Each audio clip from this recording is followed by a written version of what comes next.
no, hindi po yun utos. Hindi po yun utos. Ito ay suggestion ni Paul sa ating mga believers. Okay? Na atin pong gagawin.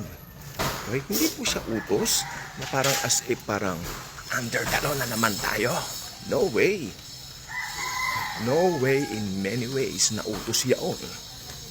May mga nakikita po tayo sa Bible na parang, pero suggestion lang yon ni Pablo, ni Paul, para maging better ang ating Christian living. Good morning po sa ating lahat. Now, let's enjoy this beautiful morning in the presence, embrace, and love of the Lord Jesus Christ.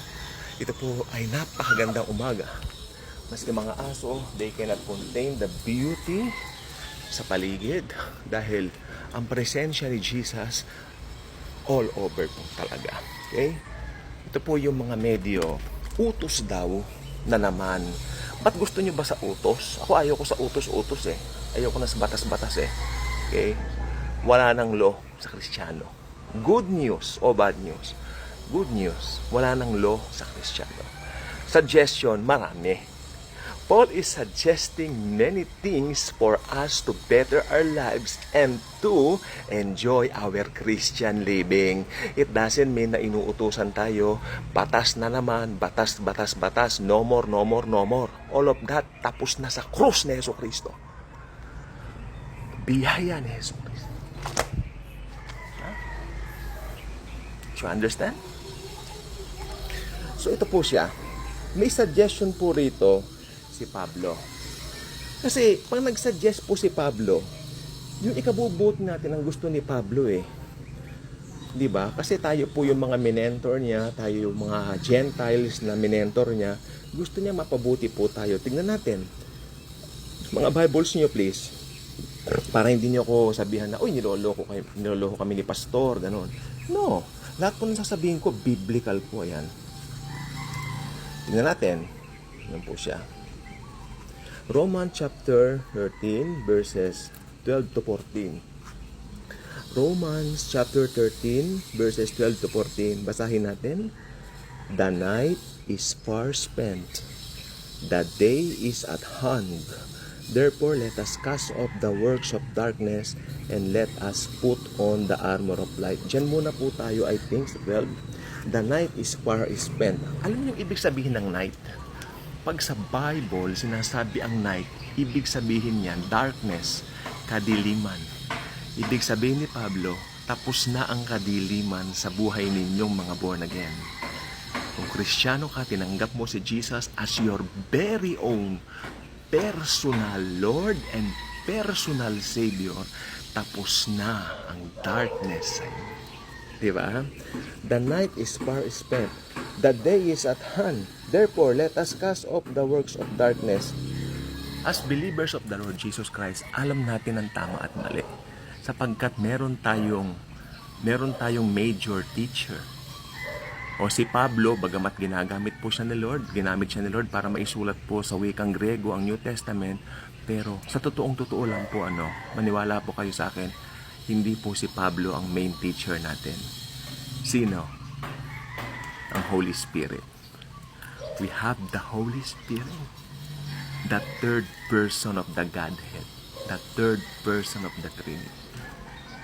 Meron pong tatlong persona sa iisang Diyos. Diyos Ama, Diyos Anak, at Diyos Espiritu Santo, and God the Holy Spirit is within us. Diba?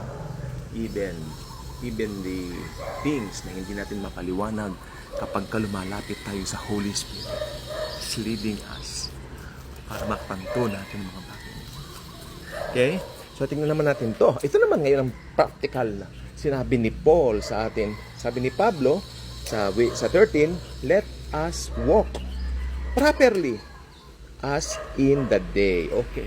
Let us walk properly as in the day. Remember kanina, binanatan ko kayo sa tingin, napakaganda ng day na to. Ano mas maganda? Gabi o umaga? Ba, syempre umaga. Tignan nyo naman ang kagandahan, no? Ng umaga. Tignan nyo naman ang kagandahan ng umaga. Tignan nyo ang kagandahan ng umaga. Tignan nyo ang kagandahan ng umaga. At ang kapugian ko. Hay! At ang kapugian ng asong ito. No? It's because of Jesus. The beauty, the person of Jesus Christ. is in the purse of each and every born-again Christians. Okay? Let us walk properly as in the day, not in revelry and drunkenness, not in lewdness and lust, not in strife and envy. Karamihan ng kabataan ngayon mahilig sa revelry at drunkenness. Kaya nagpupunta sila sa mga bar. If you are a born-again Christian, hindi ka magnenegosyo ng bar. Under the law ako? No. Under the Spirit ako, sinasabi ko sa inyo, walang mabuting gagawin ng mga ganyan. Mas maganda, magpatayo ka ng isang lugar kung saan pwede magpulong ang mga mananampalataya. Purihin ang Panginoong Hesus, sambahin siya, papurihan siya. Amen? May mga pipiliin kayong lugar. I am under grace, pero sinasabi ko po sa inyo ang totoo. Marami po sa mga bars ang nangyayari, nagkakagulo dahil ang espiritong nandidiyan naghahari ay espiritu ng dilim at hindi espiritu ni Kristo. Amen? So, sabi nga ni Joseph Prince, lately, ina-appreciate ko yung mga preachings ni Joseph Prince. Isa po yan sa mga sinabi niya. Pag alam mong gawa na ng dilim, bakit ka pa pupunta? Nasa iyo na ang spirit ni Christ. Mamaya na yung message. Saan ba tayo? Nasa atin na ang nagte-text, may nagme-message kasi. Nasa atin na po ang Espiritu ni Kristo. And I believe ang Espiritu po ni Kristo is enough para i-lead po tayo. Yan ang Holy Spirit. Okay, tingnan natin. Let us walk properly. Meron bang proper walk ang Kristiyano? Yes, may proper walk po ang Kristiyano. Ang proper walk ng Kristiyano ay i-share ang gospel. Hindi po nagbibigay si Paul ng mga certain rules sa atin, pero nagbibigay siya ng mga suggestions. Okay? Ang problema sa ibang Kristiyano, ayan ay utos kanya. Abay, nakakapundi. Utos na naman? Ba't gusto niyo sa utos? Tinanggal na nga lahat ng utos eh. Namatay siya sa krus, patanggalin ang utos sa atin. Ayan. Let us walk properly. Let us walk properly as in the day, not in revelry and drunkenness. Ang liwanag sa Bible yan, suggestion ni Paul yan. Not in lewdness and lust. Lewdness, yung sabihin niyo, puro kalayawan mo, kung ano. Lust, alam mo yun, lust. Karamihan doon, yung mga pagtatalik ng kapwa lalaki, pagtatalik ng mga hindi pa kasal, ayan po ay hindi kaaya-aya sa mata ng Panginoong Hesukristo. Kinokondemn niya, hindi. Mahal yung mga tao, pero let us share His good news to them. Okay? But put on, ito naman sa atin to, itong 14. But put on the Lord Jesus Christ. Sabi ni Paul, put on Jesus. Put on. Paano may puput si Jesus? Si Jesus ay Diyos, no? Put on Jesus Christ. Paano? Isusuot ko ba siya? Magkaliwanagan tayo, okay? Nang maborn again po tayo, si Jesus nasa atin na. Ibig lang sabihin nito, let's put on Jesus. Sa mind natin, maging conscious tayo that He lives in us. He already lives in us. Nabubuhay na po siya sa atin. Kaya imposibleng lumangoy pa tayo sa mga gawang demonyo o gawang diablo na kalat sa mundo ngayon. Okay? Sa Bible pong Tagalog maganda, may nakalagay doon na hilig ng mga kabataan. I think dito rin. Layuan mo ang hilig ng mga kabataan.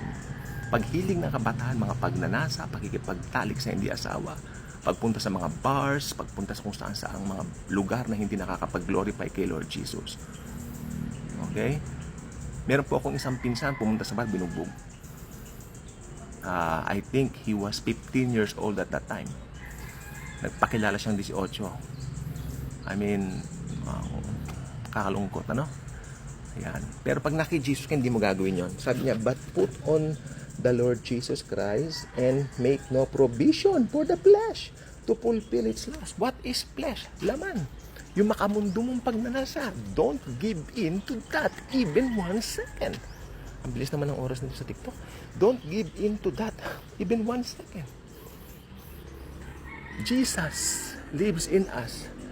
And if Jesus lives in you, may leading siya sa'yo, alam nga may ilid ka niya sa mali. Siya pililid ka ni Jesus sa tama. Kaya nga, put on Jesus and be conscious of His love and follow His leading sa buhay mo. Follow His leading. Ililid ka niya, hindi ka niya ililigaw. Mahal ka niya, mahal niya tayo. God bless. Ang bilis na